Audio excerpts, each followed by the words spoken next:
तो अब हम लोग ये जानने की कोशिश करते हैं कि कोई कैपेसिटर किस तरह से चार्ज होता है, यानी चार्जिंग ऑफ कैपेसिटर। तो कैपेसिटर को चार्ज करने के लिए हमने एक सर्किट बनाया है और इस सर्किट में आप देखेंगे कि एक कैपेसिटर बनाया है C जिसका कैपेसिटेंस है, एक रेजिस्टेंस लगाया है जिसका रेजिस्टेंस है R, और एक बैटरी है जिसका EMF है E, और एक जो है स्विच है ना, की कह सकते हैं। तो ये जो कैपेसिटर है वो इनिशियली अनचार्ज्ड है, ऐसा हम लोग मान लेते हैं कि जो कैपेसिटर है वो इनिशियली अनचार्ज्ड है। द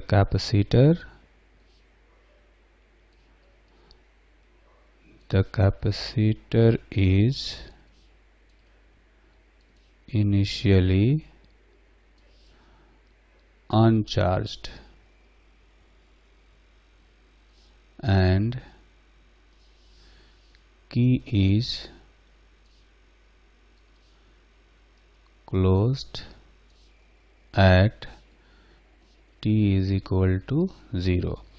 की जो था वो ओपन था, यानी करंट फ्लो नहीं कर रहा था। t इज इक्वल टू 0 पर हमने की को क्लोज कर दिया। की को क्लोज करने के बाद करंट फ्लो होना शुरू हो जाएगा।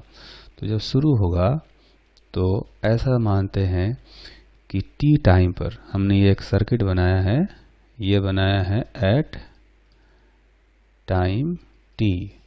ये कैपेसिटर है, ये रेजिस्टर और ये बैटरी। तो सर्किट में सपोज टाइम टी पर करंट आई फ्लो कर रहा है और इस कैपेसिटर पर क्यू चार्ज आ गया है, ठीक है।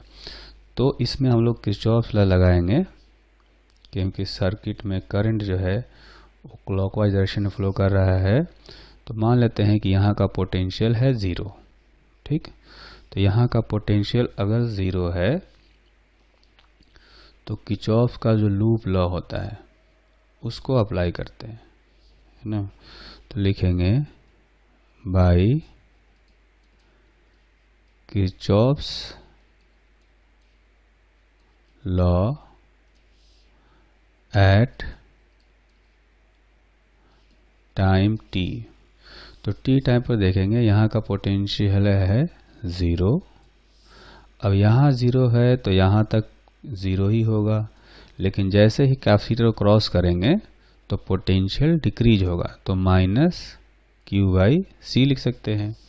अब यहाँ आ गए, यहाँ का पोटेंशियल और यहाँ का पोटेंशियल इक्वल होगा, लेकिन जैसे ही रजिस्टर को क्रॉस करेंगे तो फिर से पोटेंशियल घटेगा bye amount I into R। अब यहाँ आ गए, ठीक है। अब यहाँ का पोटेंशियल और यहाँ का पोटेंशियल इक्वल होगा, लेकिन यहाँ से जैसे इस बैटरी को क्रॉस करेंगे तो पोटेंशियल बढ़ेगा। कितना बढ़ेगा? E से। अब यहाँ आ गए तो यहाँ का और यहाँ का पोटेंशियल इक्वल होगा, यानी कि 0 होगा, ठीक। तो इसको हम लोग ऐसे लिख सकते हैं कि I into R is equal to E minus Q/C, ठीक। इसको सिंप्लीफाई करेंगे तो लिख सकते हैं CE माइनस Q/C, ठीक। अच्छा, जो I है, I को हम लोग लिख सकते हैं dQ/dt। I जो है इसको लिखा जा सकता है dQ/dt, क्योंकि इसी रेट से चार्ज बढ़ रहा होगा कैपेसिटर पर, तो करंट फ्लो करेगा इस हिसाब से। तो ये हो जाएगा I into R into CE minus Q/C, ठीक। तो इसमें देखेंगे कि dQ divided by CE minus Q, एक टाइप के वेरिएबल एक साइड में लाएंगे, है ना, और दूसरा जो है 1/RC इंटू dt, इसको उधर ले जाएंगे। अब जो है इसको हम लोग इंटीग्रेशन करेंगे। तो इंटीग्रेशन करने के लिए हम लोग लिमिट ऐसे रखेंगे कि इधर भी इंटीग्रेशन, जब टाइम 0 था तो कैपेसिटर अनचार्ज था, इसलिए उस पर चार्ज था 0, ठीक। जब टाइम t हुआ तो चार्ज हो गया Q, ठीक। तो जब इसका इंटीग्रेशन करेंगे तो इसका इंटीग्रेशन आएगा लॉग में, log c e minus Q, ठीक। और इधर का आएगा टी, है ना। अब लिमिट भी रखेंगे यहाँ पर 0 टू टी, ये हो गया 1/RC, और इधर का लिमिट जो होगा वो रखेंगे 0 से Q, ठीक।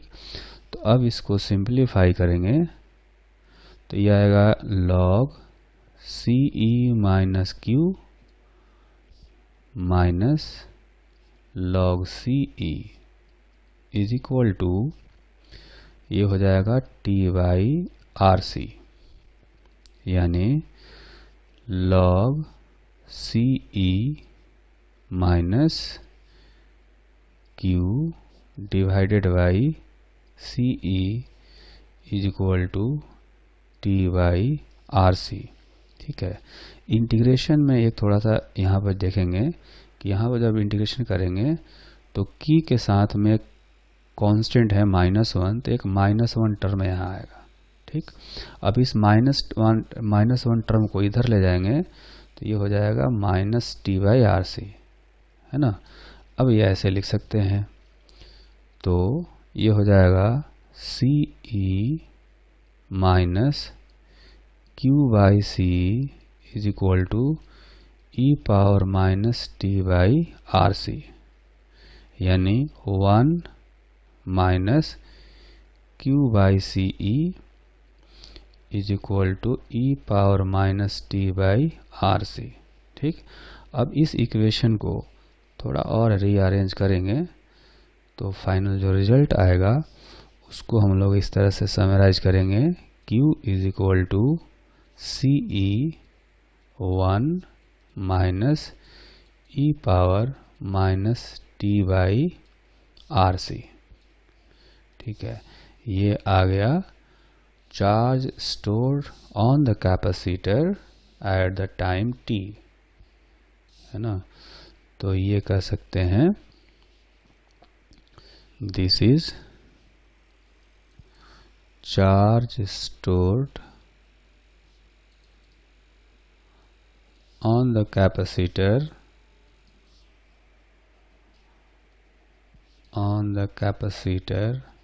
at टाइम t, ठीक है। अब आप देखेंगे कि इस इक्वेशन में एक कांस्टेंट टर्म आया है RC, तो उसका हम लोग डायमेंशन निकालेंगे, डायमेंशन ऑफ टर्म RC, है ना। इसका डायमेंशन निकालना होगा तो आप देखेंगे कि कोई भी फंक्शन जो होता है वो उसका कोई डायमेंशन नहीं होता, हर फंक्शन डायमेंशनलेस होता है। तो यहाँ पर जो टर्म है e⁻T/RC, ये एक्सपोनेंशियल फंक्शन है, तो इसका जो डायमेंशन है वो 0 होना चाहिए। उसी तरह से इसके अंदर जो है T/RC, इसका डायमेंशन भी 0 होना चाहिए, है ना। तो अगर T/RC का जो डायमेंशन है तो उसको हम लोग कैलकुलेट करते हैं, T/RC जो है ये डायमेंशनलेस है, यानी M0 L0 T0, ठीक। तो इधर डायमेंशन लिखेंगे, ये जो T है इसका डायमेंशन हम लोग लिखेंगे ऐसे,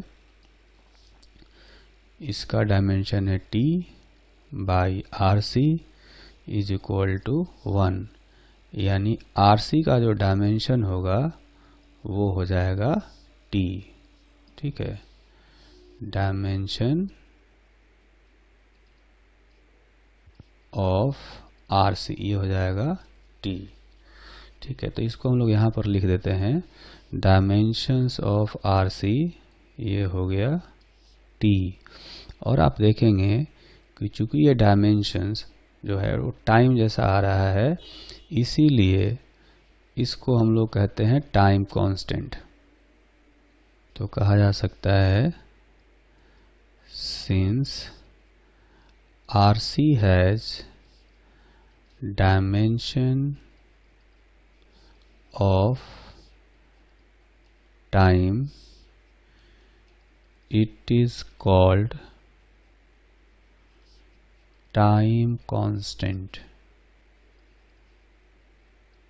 ठीक है, तो RC जो है इसको टाइम कांस्टेंट कहा जाता है, इसको सिंबल दिया जाता है टाउ, है ना।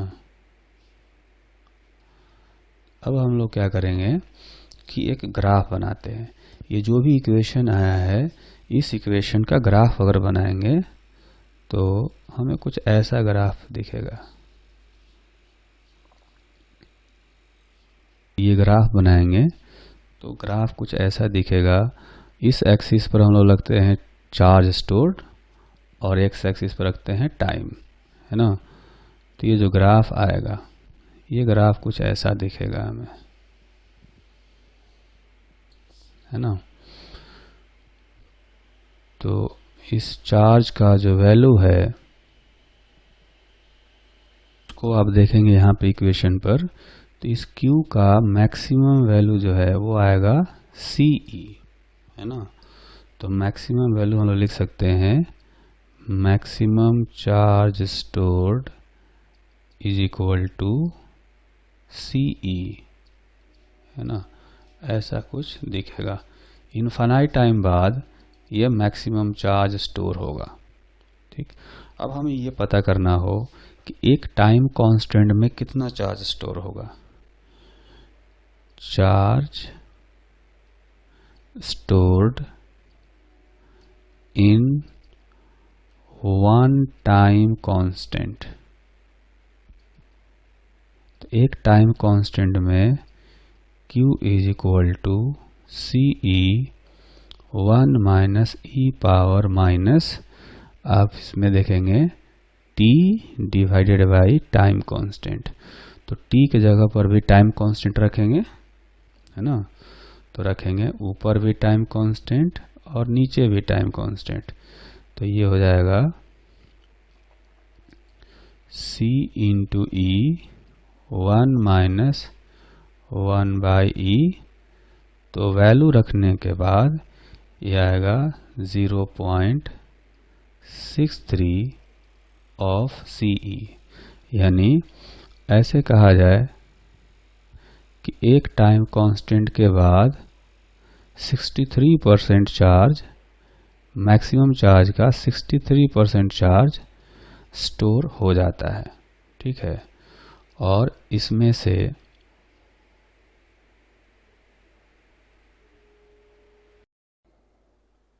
और ये जो फॉर्मूला हमने डिराइव किया है, इस फॉर्मूले को थोड़ा सा और एनालाइज करें अगर इसको, तो हम देख सकते हैं ये जो फॉर्मूला है इसको फिर से एक बार लिखते हैं।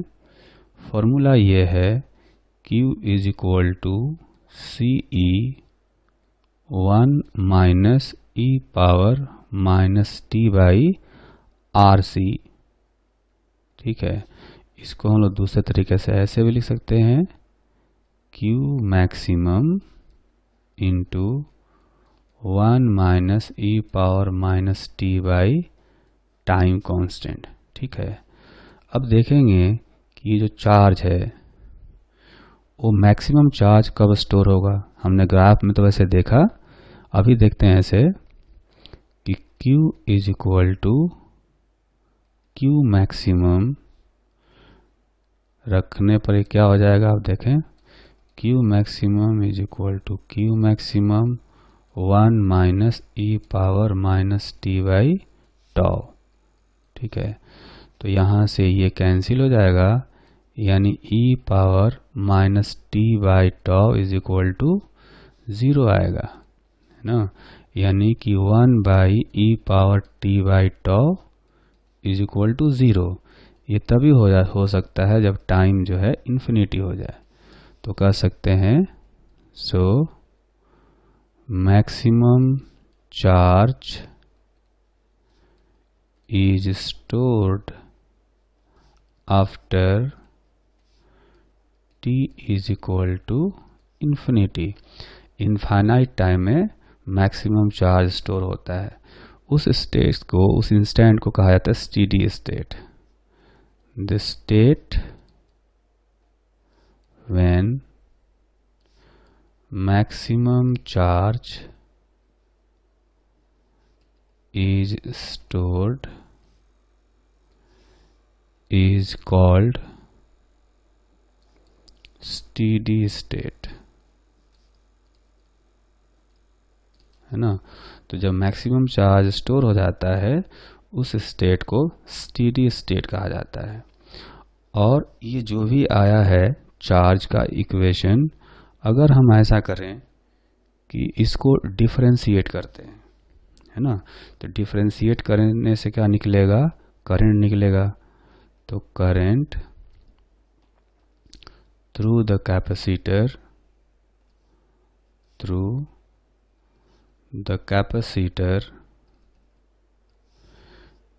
I is equal to d Q by d t, है ना, ये हमने लिया था। तो ये जो इक्वेशन है इसको डिफरेंशिएट करेंगे तो पहला टर्म तो हो जाएगा 0, है ना, फिर आएगा C e minus e power minus T by tau है इंटू माइनस 1 बाई टॉ, ये आएगा। तो माइनस माइनस प्लस हो गया, c into E by toe E power minus T by टॉ। अब ऐसा करते हैं कि टॉ का वैल्यू रख देते हैं R C E power minus T by R C. तो आप देखेंगे इसमें से c वाला टर्म जो है वो कैंसिल हो गया, तो ये हो गया e by R into E power minus T by R C. तो किसी इंस्टेंट टी पर इतना करंट फ्लो कर रहा होगा कैपेसिटर से हो करके। तो इसको फिर से हम लोग देखें यहाँ पर कि अपना जो करंट का इक्वेशन आया, है ना, current I is equal to E by R into E power minus T by R C. ये करंट हो गया। At t is equal to 0 current I is equal to I maximum is equal to E by R, है ना। आप t का value 0 रखेंगे तो ये वाला जो टर्म है एक्सपोनेंशियल वाला ये हो जाएगा 1 और करंट हो जाएगा मैक्सिमम ई बाई आर, ठीक। At t is equal to infinity current I is equal to current I जो होगा ये हो जाएगा 0, है ना। t इन्फिनिटी रखते ही करंट हो जाएगा 0। At t is equal to 1 time constant I is equal to E by R into E power minus, अब क्या करेंगे यहाँ भी टाइम कांस्टेंट और नीचे भी टाइम कांस्टेंट, तो टॉ बाई टॉ यहाँ पर रखेंगे। तो इससे जो फाइनल वैल्यू आएगा वो कुछ इतना आएगा, ई by R into 1 by E, यानी 1 बाई ई का जो वैल्यू होगा वो हो जाएगा 0.37 इंटू ई बाई आर, यानी 0.37 ऑफ मैक्सिमम करंट, ठीक। तो अब अगर हम इसका ग्राफ बनाएं तो ग्राफ बनाने से ये दिखेगा कि ये होगा एक्स एक्सिस, इस पर टाइम दिखाएंगे, और ये हो गया करंट, इस पर करंट रखेंगे वाई एक्सिस पर। तो आप देखेंगे कि जो करंट मैक्सिमम है वो t इज इक्वल टू 0 पर है ना। t इज इक्वल टू 0 पर मैक्सिमम करंट फ्लो कर रहा है और ये एक्सपोनेंशियली डिक्रीज होता है जैसा कि इस ग्राफ में दिख रहा है टाइम के साथ में। तो एक्सपोनेंशियली डिक्रीज होने का मतलब हुआ कि ये ऐसे कहीं डिक्रीज होगा, जिसमें कि कहा गया कि एक टाइम कांस्टेंट के बाद, एक टाइम कांस्टेंट मान लेते हैं कि ये जो है t इज इक्वल टू टॉ हो गया, तो जो करंट होगा एक टाइम कांस्टेंट के बाद वो मैक्सिमम करंट का 37% होगा, यानी 0.37 इंटू आई मैक्सिमम। ठीक है, तो ये तो हो गया करंट के बारे में। और हमने जो चार्ज का देखा था ग्राफ, उस ग्राफ को अगर देखें, है ना, इस ग्राफ में हमने क्या देखा कि एक टाइम कांस्टेंट में जो चार्ज है वो 63% हो जाता है। ठीक है, जबकि जो करंट है वो मैक्सिमम का 37% हो जाता है। ठीक, तो यहाँ पर हम लोग एक कंक्लूजन लिखेंगे। कंक्लूजन ये है, जो कि बहुत ही इम्पोर्टेंट कंक्लूजन है, कई बार काम में आता है। तो पहला कंक्लूजन ये है कि at t is equal to 0 current through capacitor is maximum and it behaves as zero resistance wire, zero resistance wire at t is equal to 0। ठीक, अच्छा, जो दूसरा कंक्लूजन निकालेंगे वो ये है कि t is equal to infinity पर हमने क्या देखा यहाँ पर कि जैसे टाइम इन्फिनिटी रखेंगे तो करंट हो गया 0, है ना। तो दूसरा कंक्लूजन ये है कि at t is equal to infinity, और इसी को स्टेडी स्टेट भी कहा जाता है। In steady state current through the capacitor is 0, through the capacitor is 0। मतलब जब कैपेसिटर चार्ज हो जाएगा तो उस टाइम पर करंट फ्लो होना बंद हो जाएगा, है ना।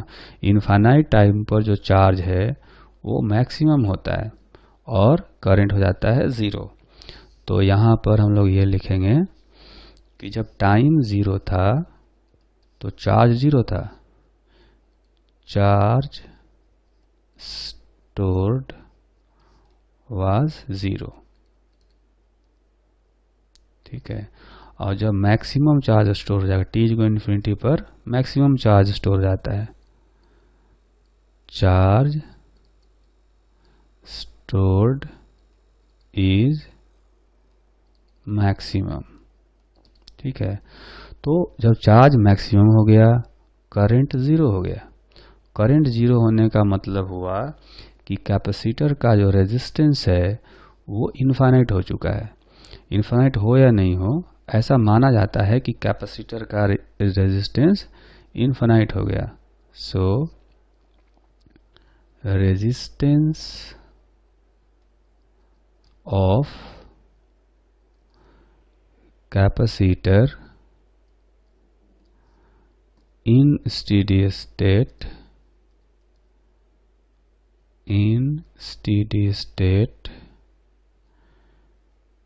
assumed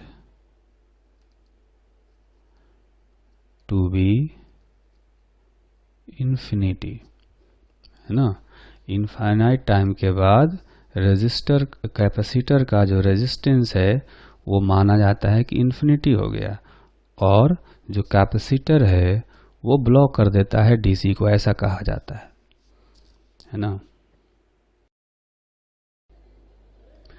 तो जब कैपेसिटर का चार्जिंग होता है तो किसी इंस्टेंट पर हमने निकाल लिया कि चार्ज कितना होगा उस पर स्टोर, उस पर करंट कितना फ्लो कर रहा होगा।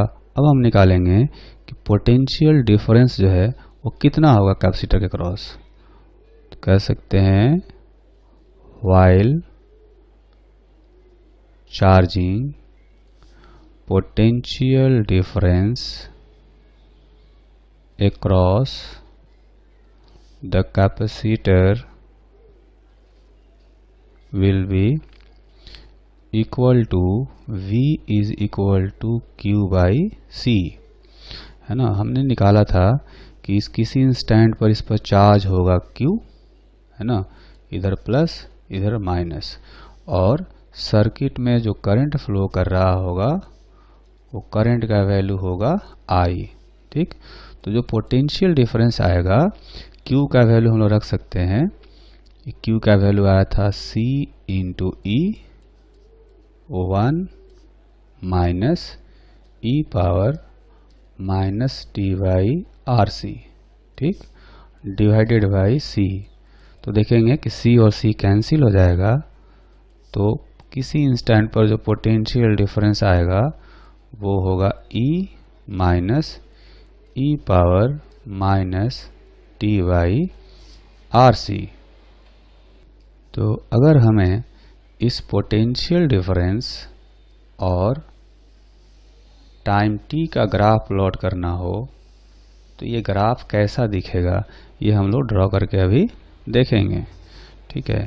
तो यहाँ पर हम लोग ड्रॉ करते हैं v एक्सिस, है ना, ये हो गया। इस पर प्लॉट करेंगे v और इस पर प्लॉट करेंगे टाइम t। तो इक्वेशन जो है वो देखने में चार्ज वाला जैसा ही है ना।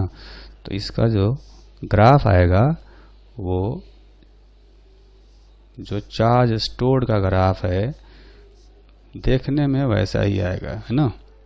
तो ये हो गया यहाँ पर मैक्सिमम जो पोटेंशियल डिफरेंस हो सकता है ना, वो हो जाएगा E के इक्वल, ठीक है। यहाँ पर जो मैक्सिमम पोटेंशियल डिफरेंस हो सकता है वो होगा E के इक्वल। तो इसको वैसे ही लिखेंगे, है ना। तो ये आएगा V maximum is equal to E, ठीक। बाकी चार्जिंग में जैसे हमने निकाला था कि टाइम t पर यानी एक टाइम कांस्टेंट के बाद चार्ज स्टोर्ड कितना हो जाता है 63%। तो एक टाइम कांस्टेंट के बाद उसी तरह से जो पोटेंशियल डिफरेंस होगा वो भी हो जाएगा 63% ऑफ E, है ना। तो इस तरह से पोटेंशियल डिफरेंस वेरी करता है। मैक्सिमम पोटेंशियल डिफरेंस जो हो सकता है वो E के इक्वल होता है ना। तो स्टेडी स्टेट में यहाँ पर कैपेसिटर पर जो पोटेंशियल डिफरेंस होगा वो इस E के इक्वल हो जाएगा, ठीक। तो अब फाइनली हम लोग सारे रिजल्ट्स को एक जगह लिखते हैं।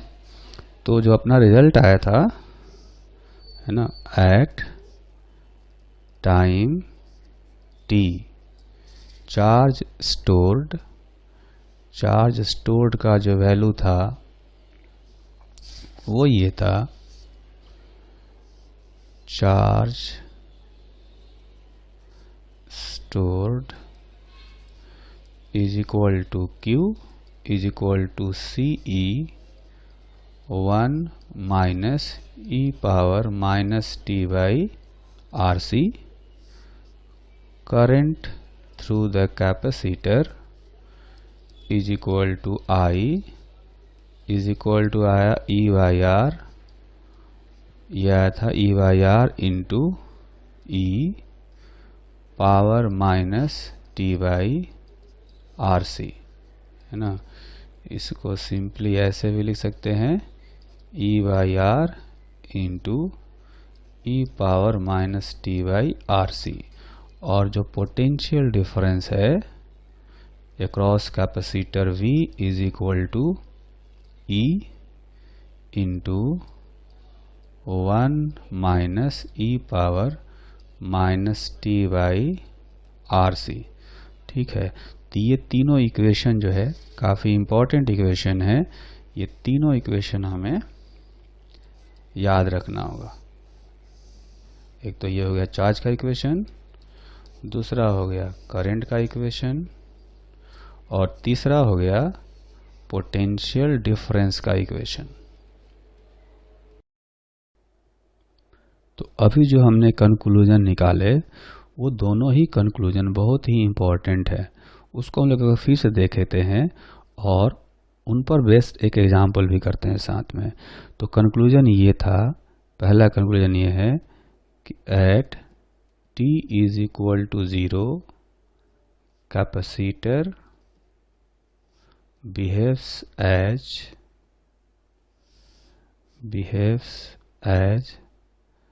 zero resistance वायर, है ना। तो t इज इक्वल टू 0 पर जो है कैपेसिटर को हटा करके एक वायर से रिप्लेस किया जा सकता है। और जो दूसरा कंक्लूजन था वो ये था कि at t is equal to 0 capacitor behaves as infinite resistance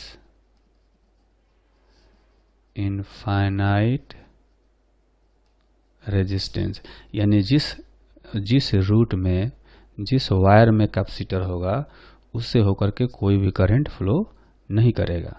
ठीक है, तो अब ये जो दो कंक्लूजन है ये बहुत ही इम्पोर्टेंट कंक्लूजन है और ये कंक्लूजन हमें हमेशा याद रखना है। पूरे कैपेसिटर चैप्टर में इनका यूज आएगा बार बार।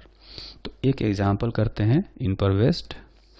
एग्जांपल में देखेंगे कि एक बैटरी बनाया गया है ना, और 3 रेजिस्टेंस है जो कि आइडेंटिकल है, एक कैपेसिटर भी है और ये है स्विच। तो क्वेश्चन ये है फाइंड करंट हमने 3 रूट्स में निकालने हैं। ठीक है, यहाँ का करंट मान लेते हैं कि I1 है, यहाँ का करंट I2 है और यहाँ का करंट I3 है। तो find current I1, I2 and I3 if switch is closed। तो इसको थोड़ा सा करेक्ट करेंगे हम लोग। क्वेश्चन ये है find current I1, I2 and I3 at time t is equal to 0 and time t is equal to infinity if switch is closed at t is equal to 0। तो स्विच को जब close किया गया है 0 time पर, उस time पर I1, I2 और I3 के वैल्यू कैलकुलेट करने हैं और t is equal to infinity पर, यानी कि स्विच क्लोज करने के काफ़ी टाइम बाद हमें फिर से जो है करंट का वैल्यू कैलकुलेट करना है। तो पहले क्या करेंगे कि हम लोग पहला पार्ट करते हैं at t is equal to 0। तो t इज इक्वल टू 0 पर हम लोग इस क्या करेंगे, इस सर्किट को फिर से बनाएंगे। तो t इज इक्वल टू 0 पर जैसा कि कहा गया कि जो कैपेसिटर है ये 0 रेजिस्टेंस वायर जैसा बिहेव करता है ना, it behaves as 0 resistance wire. तो जो अपना सर्किट होगा t इज इक्वल टू 0 पर ये कुछ ऐसा दिखेगा, है ना। हमने कैपेसिटर को हटा दिया और उसकी जगह पर एक 0 रेजिस्टेंस का वायर लगा दिया। तो यहाँ से क्या होगा कि अपने पास सिर्फ 3 रेजिस्टर रह गए और एक बैटरी रह गया।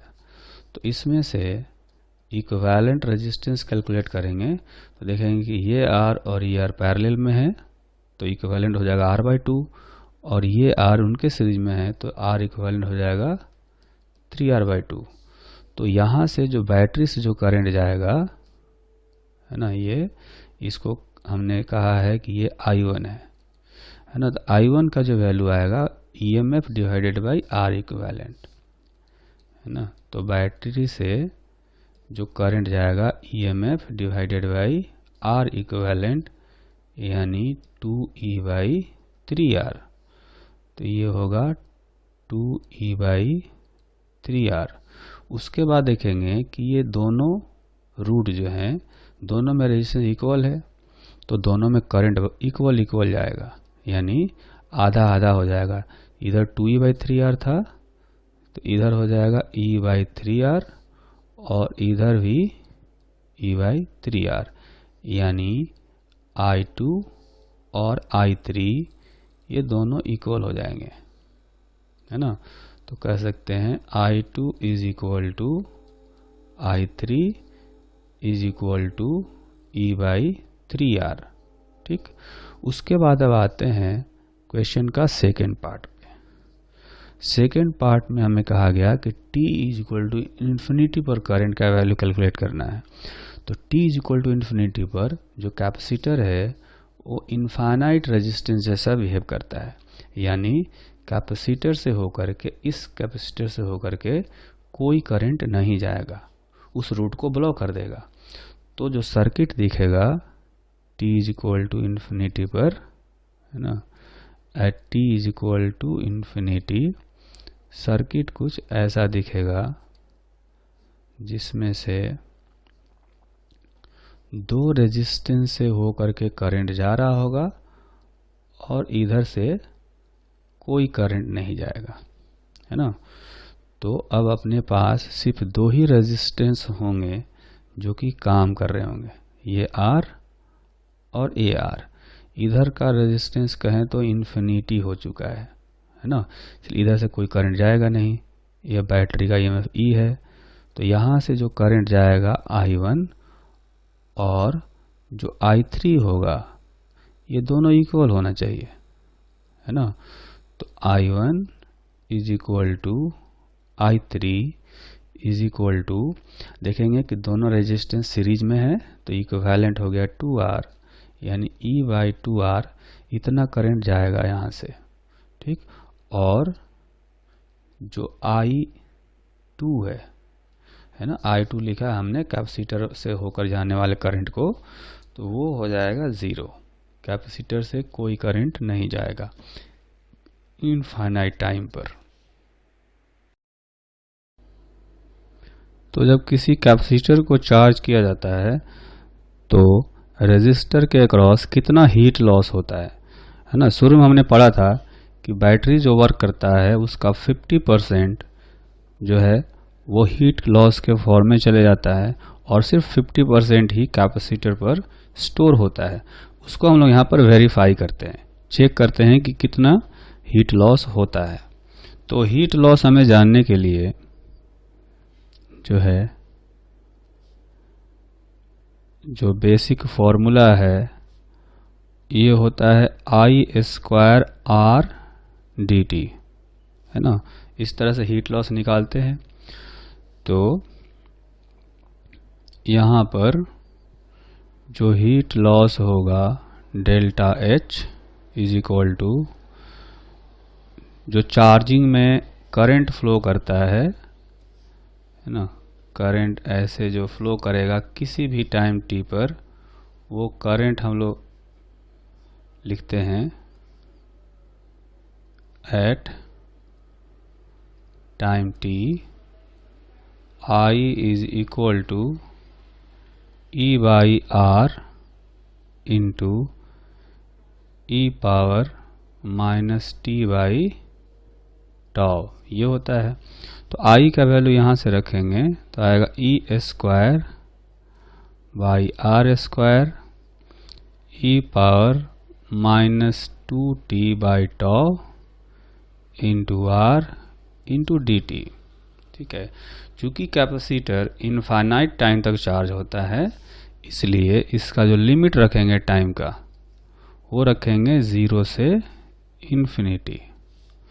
तो इसमें देखेंगे एक R तो कैंसिल हो जाएगा, तो बचेगा E² R e⁻2t/τ into dt। तो इसका इंटीग्रेशन करेंगे तो इसका इंटीग्रेशन आएगा e power -2t/τ divided by -2/τ ये होगा। और जो लिमिट है वो रहेगा 0 टू इन्फिनिटी। ठीक, तो e² r इंटू τ/2 माइनस आगे ले आते हैं यहाँ पर। अब यहाँ पर रखेंगे e पावर -2t/τ,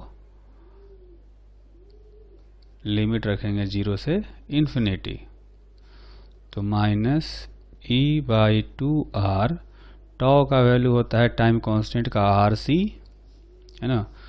अब इसको हम लोग ऐसे लिख सकते हैं 1/e⁻²t/τ, ठीक, लिमिट 0 टू इन्फिनिटी, तो -e/2r इंटू RC। जब t का वैल्यू इन्फिनिटी रखेंगे तो पहला टर्म हो जाएगा 0 माइनस 1/e⁻0, है ना। तो ये देखेंगे कि ये हो गया r और r कैंसिल हो गया, तो ये हो गया e into C divided by 2, ये होगा। और ठीक है, तो ये आएगा इसमें। लेकिन एक चीज़ है अपना, इसको थोड़ा सा देखेंगे। यहाँ पर e² था तो इसको भी हम लोग e² करेंगे, ये e² आता रहेगा, तो यहाँ पर भी e² आएगा। तो कहने का मतलब ये है कि जो हीट लॉस आया वो हो गया CE²/2, इतना हीट लॉस हुआ। जबकि जो एनर्जी स्टोर होता है कैपेसिटर पर वो भी होता है ½ CE², है ना।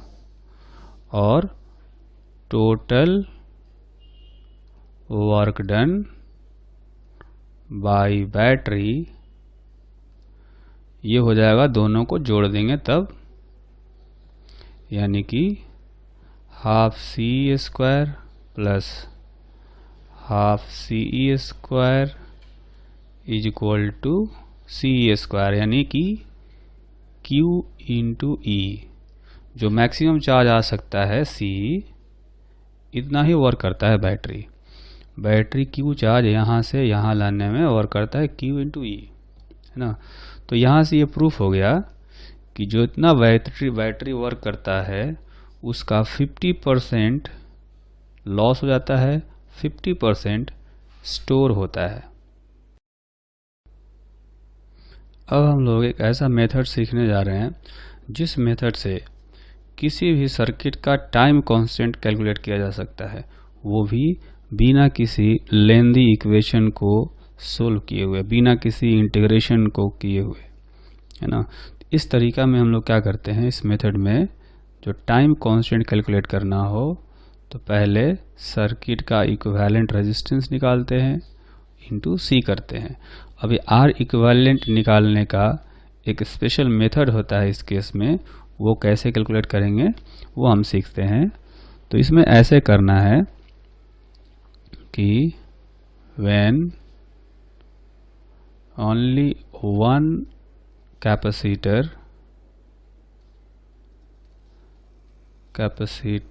is present, then R equivalent of the circuit is found by replacing the battery by its internal resistance, है ना। मतलब जो बैटरी है उसको एक वायर से रिप्लेस कर देंगे, उसके इंटरनल रेजिस्टेंस सिर्फ वहाँ पर रखेंगे। तो इस तरह से हम टाइम कांस्टेंट का वैल्यू कैलकुलेट कर सकते हैं, है ना। एक आर इक्विवेलेंट निकालेंगे और आर इक्विवेलेंट निकल गया, फिर सी से मल्टीप्लाई कर देंगे, टाइम कांस्टेंट निकल गया।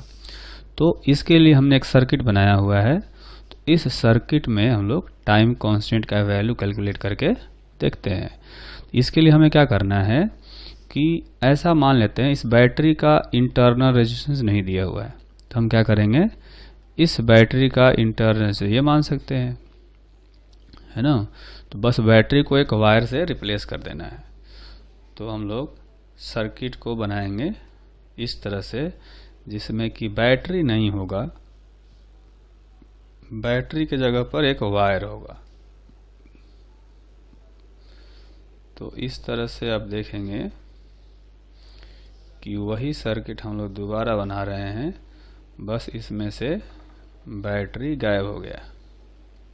ठीक, अब जो है, अब हमें क्या करना है, कैपेसिटर के क्रॉस जो है, कैपेसिटर जो है एक जुड़ा हुआ है यहाँ पर और दूसरा जुड़ा हुआ है यहाँ पर, तो इसके एक क्रॉस इक्विवेलेंट रेजिस्टेंस पता करेंगे। अब इसका रेजिस्टेंस है R और इसका रेजिस्टेंस है R, इसका भी R। तो देखेंगे कि ये रेजिस्टेंस और ये दोनों पैरेलल में हो गए, दोनों का एक एंड यहाँ जुड़ा है और दूसरा एंड यहाँ पर जुड़ा हुआ है। ठीक है, तो ये दोनों पैरेलल में हो गए, तो इनका इक्विवेलेंट हो जाएगा R/2, है ना। और अगर इनका इक्विवेलेंट हो गया R/2, तो ये दोनों इस रेजिस्टेंस के साथ में सीरीज में है। ठीक है, तो इस तरह से जो R इक्विवेलेंट का जो वैल्यू आएगा वो आ जाएगा, इनका इक्विवेलेंट हो गया R/2 और प्लस R क्योंकि सीरीज में है, तो R/2 प्लस R यानी कि 3R/2। ठीक, तो ये हो गया R इक्विवेलेंट। तो इस तरह से जो टाइम कांस्टेंट होगा, तो टाइम कांस्टेंट निकालना हो तो हमने बताया कि R इक्विवेलेंट इंटू C रखना चाहिए। तो R इक्विवेलेंट आया 3R/2 इंटू C, तो ये टाइम कांस्टेंट आ गया।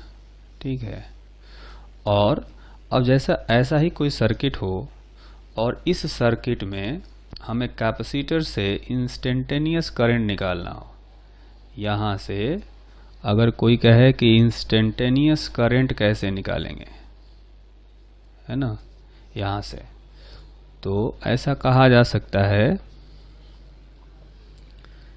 इंस्टेंटेनियस करंट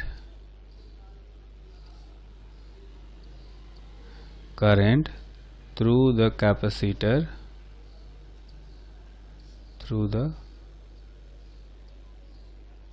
कैपेसिटर निकाला जा सकता है। इंस्टेंटेनियस हम लोग चार्ज भी निकाल सकते हैं।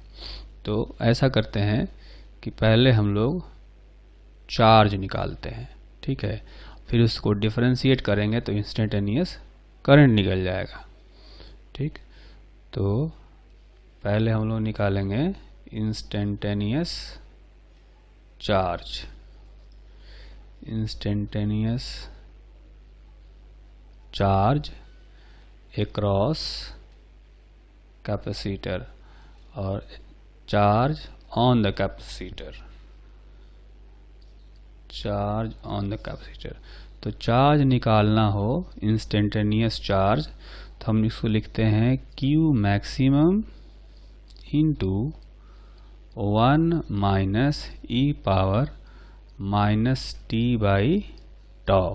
ठीक है, ये इंस्टेंटेनियस चार्ज होता है।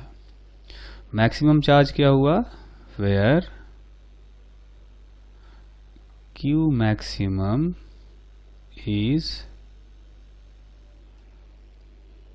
the charge stored on the capacitor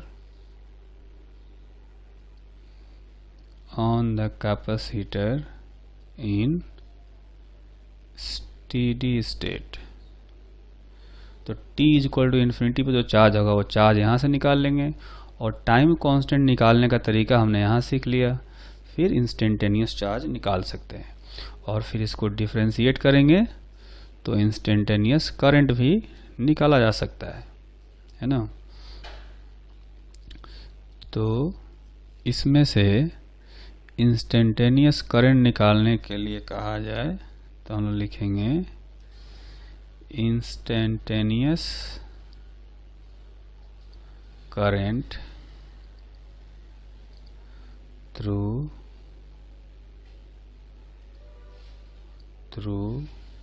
capacitor